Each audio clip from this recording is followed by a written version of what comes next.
nashukuru wale wachukua hatua kwa ajili ya kufanya postmortem.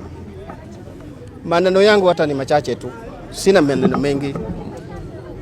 Naibu mkuu wa polisi Bwana Eliud Lagat, wewe ndiwe uliyetumana watu wako DCI waje nyumbani, waje wachukue mwanangu ili wamlete Nairobi. Kama mkuu wa polisi naibu, kwa heshima ambayo ninaheshimu nayo katiba ya nchi hii yetu ya Kenya, pamoja na heshima ninayopatia watumishi wa serikali ambao wanatumikia nchi hii yetu, nilipeana kijana wangu kwa heshima hiyo mkononi mwako, maana nilipata habari kupitia kwa watu uliowatuma waje wamchukue yeye. Baada ya kukabidhi huyu mtoto kwako, maana hawa ni watu uliowatuma tu,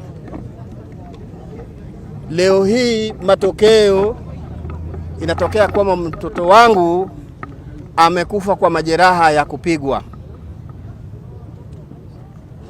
Nahitaji unieleze kwa nini ulimuua mtoto wangu, kupitia kwa sheria ukaseme kwa nini ulimuua mtoto wangu.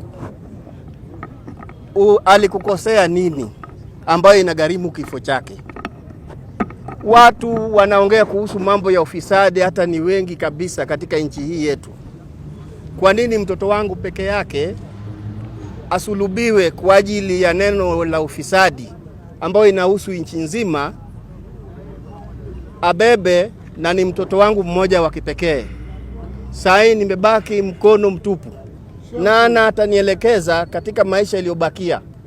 Mtoto wangu nimemsomesha kwa taabu katika kaunti ya Kilifi kwa kazi ya Kware, nikijinyima kwa ajili ya mtoto wangu kusoma.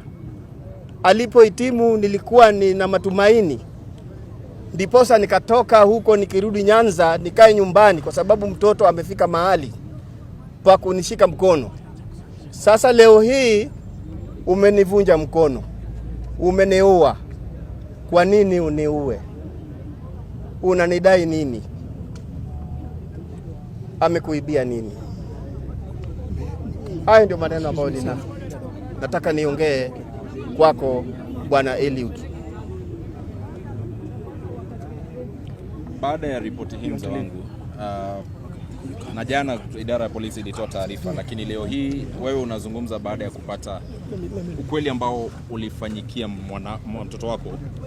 Ukipata nafasi ya kuzungumza na utawala wa taifa, pengine rais, mkuu wa polisi Kanja, ushazungumza na Bwana Lagat, wale ambao wanafanya upelelezi, kama baba ya Ojwang, utawaambia nini?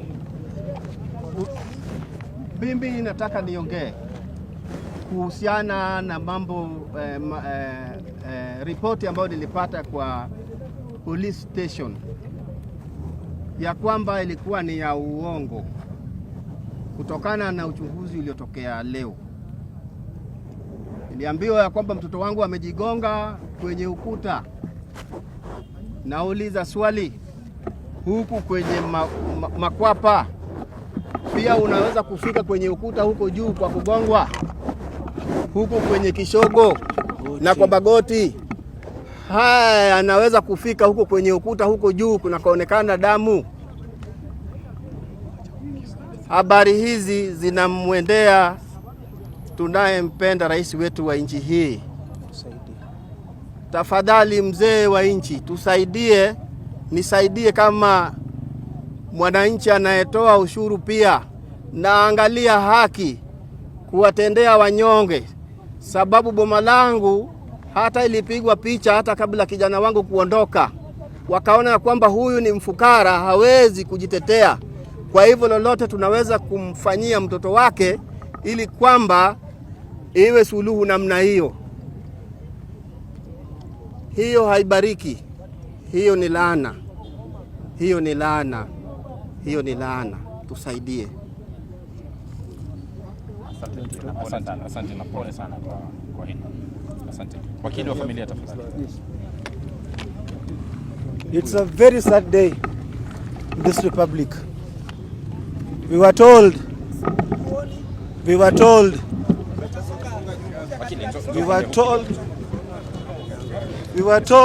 that Albert died as a result of hitting himself on the head in the police cell. What we are asking the authorities, as a result of the report, how did water get into the cell? How did he remove his shirt? How did he remove his pullover? How did the officer at the desk hear the sound of a head being hit on a wall meters away? It's unfortunate. And this is a direct report to the president. Kindly, even as I pour text over this matter, we are demanding that the DIG Eliud Langat should step aside to allow for a fair and expeditious investigation. The IPOA cannot investigate this matter, and we are not confident as a family when DIG is still in office. He is the complainant. And we are asking a question. Where did he report? Which is the OB number? Who was the investigation officer? Who ordered Mr. Sigei and crew to travel all the way from Nairobi with taxpayers' money to Homa Bay? And upon getting to Nairobi, the IG in his own words told us that they went to DCI headquarters in Kiambu Road. They interrogated. What is interrogation? Did he make a statement? As a family, we demand that statement. We are getting informed that at Mawego police station, Albert recorded a 2-page statement. What did Albert say in that statement? That is what not only the family, Kenya, not only Kenya itself, but the world at large wants to know. The deaths have been many. How many times are you going to kill Kenyans? How many times are you going to leave an old man without a single child? How many times are you going to leave a widow with a less than a month-old child? How many times? We want IPOA to tackle the matter. We have no problem with IPOA, but we have a problem if Eliud Langat is still in office. That investigation will not be fair, just and verifiable. Exactly. Thank you so much. My name is Vincent Kisukwa. Vincent Kisukwa.